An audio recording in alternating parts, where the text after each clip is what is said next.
ఓసారి పాలాభిషేకం చేసినటువంటి గతంలో కూడా ఇట్లాంటి పాలాభిషేకాలు చేసి చేసి చేసి 10 ఏళ్ళు చేసి ఉద్యోగులకు ఒరిగిందేమీ లేదు.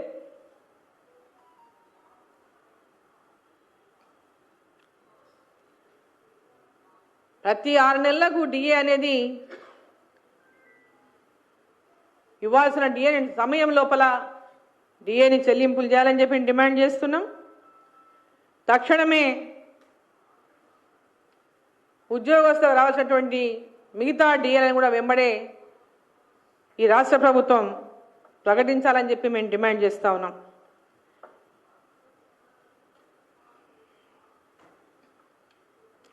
ఇప్పటి వరకేమో మొన్నటిదాకా హెల్త్ కార్డు అని ఇప్పుడేమో హెల్త్ ట్రస్ట్ అంటున్నారు. మళ్ళీ హెల్త్ కేర్ ట్రస్ట్. ఇప్పటిదాకా హెల్త్ కార్డు లేక మళ్ళీ హెల్త్ కేర్ ట్రస్ట్తో మళ్ళీసారి ఉద్యోగస్తులను మోసం చేయడానికి రాష్ట్ర ప్రభుత్వం ఒక కొత్తగా పేరు తీసుకొచ్చింది. మళ్ళీసారి మోసం చేయడానికి సిద్ధమైపోయి హెల్త్ కేర్ ట్రస్ట్ అని ప్రకటించింది ఇవాళ. ఇక వీళ్ళ పరిపాలన విషయానికి వస్తే పర్సెంటేజీల పరిపాలన నడుస్తుంది తెలంగాణ రాష్ట్రంలో కాంగ్రెస్ ప్రభుత్వానికి.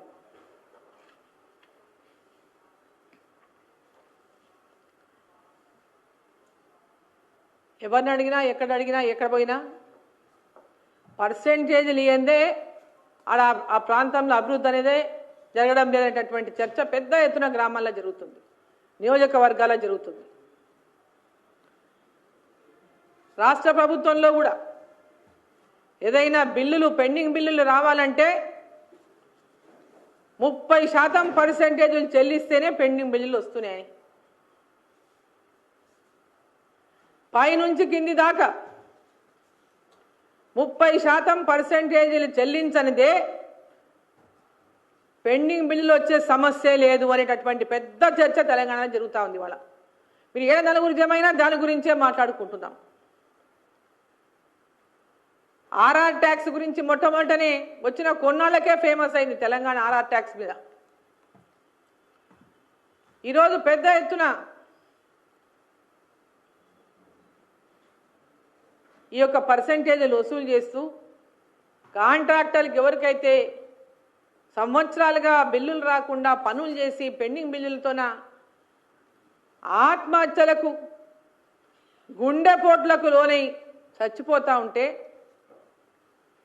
పనులు చేసి బిల్లులు రాక సర్పంచులు ఆత్మహత్యలు చేసుకుంటూ ఉంటే, మరి రాష్ట్ర ప్రభుత్వానికి కళ్ళకు కనిపిస్తలేదు, చెవులకు వినిపిస్తలేదు.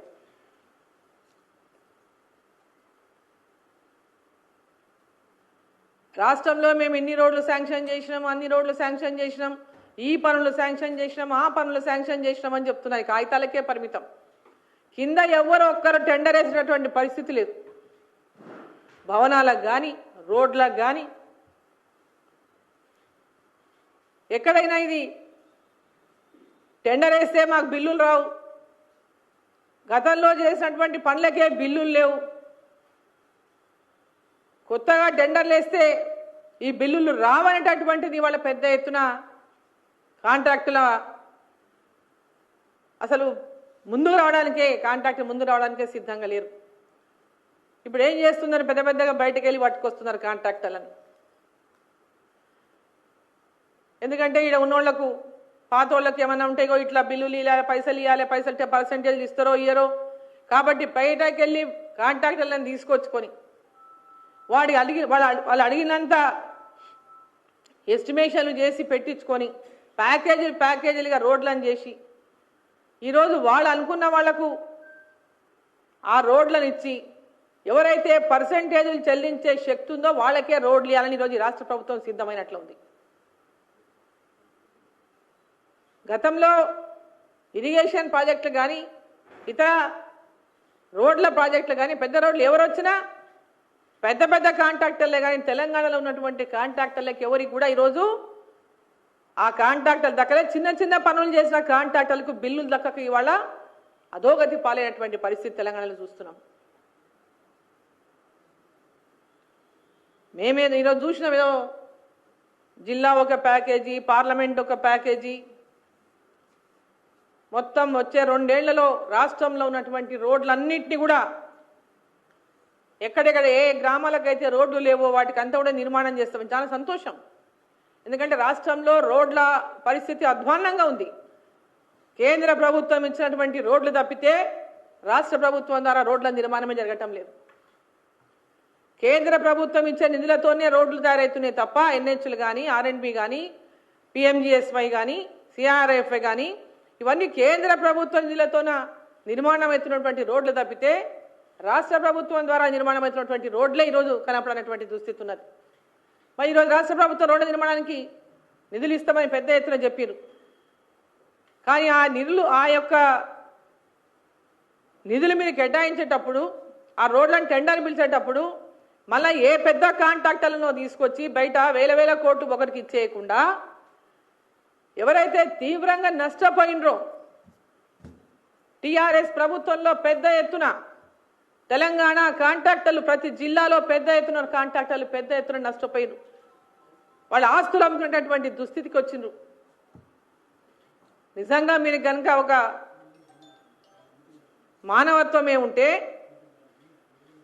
మన తెలంగాణలో మన చిన్న సన్న కాంట్రాక్టర్లకు వాళ్ళు ఏ పనులు చేయగలిగితే ఆ పనులు చేసేటటువంటి అవకాశం కల్పించి ఆ కాంట్రాక్టర్లను ఆదుకోవాలి. వాళ్ళకు చెల్లించాల్సినటువంటి పాత బిల్లులు కూడా ₹1 కూడా పర్సెంటేజ్ తీసుకోకుండా పెండింగ్ బిల్లులన్నీ కూడా వెంబడే చెల్లించాలని చెప్పి ఈ సందర్భంగా నేను ముఖ్యమంత్రి గారిని కోరుతా ఉన్నా మీడియా ద్వారా.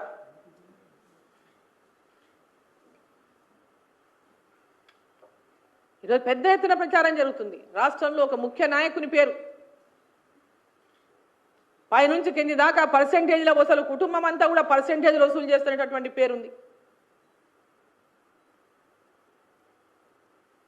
కేసీఆర్ని గద్దెదించిందే కుటుంబ పాలన, ఒక కుటుంబం తెలంగాణను దోచుకుంటుందని. ఇక్కడ కూడా తెలంగాణ రాష్ట్రంలో అనేక హామీలు ఇచ్చి అధికారంలోకి వచ్చినటువంటి కాంగ్రెస్ పార్టీ కొన్ని కుటుంబాలు ఇప్పుడు అదే పరిస్థితికి ఈరోజు తెలంగాణలో జరుగుతున్నటువంటి దుస్థితి. ఈరోజు పైన రాహుల్ గాంధీ గారి దగ్గర నుంచి మొదలుకుంటే పై దాకా, ఇక్కడి నుంచి అక్కడ దాకా ఈ పర్సెంటేజ్లు పార్టీని రక్షించడానికి, నాయకులను రక్షించుకోవడానికి పెద్ద ఎత్తున ఈ యొక్క పర్సెంటేజ్ల భాగవతం తెలంగాణలో నడుస్తూ ఉందని ఎక్కడ నలుగురు గుమిగూడినా ఈ చర్చ జరుగుతూ ఉంది. తెలంగాణను దోచుకోవడం ఆపండి. తెలంగాణ అభివృద్ధిని కాంక్షించి ప్రజలు మీకు ఆ యొక్క కుర్చీని అందించి కుర్చీలో కూర్చోబెట్టారు. ఈ రాష్ట్రం అభివృద్ధిని కాంక్షించండి. రాష్ట్ర ప్రజలకు ఇచ్చినటువంటి హామీలను, మీరు ఇచ్చిన హామీలను నెరవేర్చండి. మీ వరకు వచ్చే వరకేమో డబ్బులకు కొదువ ఉండదు. కానీ ప్రజలకి అందించాల్సినటువంటి హామీలకు వచ్చే వరకు నిధులు లేవు, మనకు అప్పులు పుడతలేవు, మనల్ని ఎవరు నమ్ముతలేరు అని ముఖ్యమంత్రి గారు మాట్లాడతారు. ఇది చాలా సిగ్గుచేటు.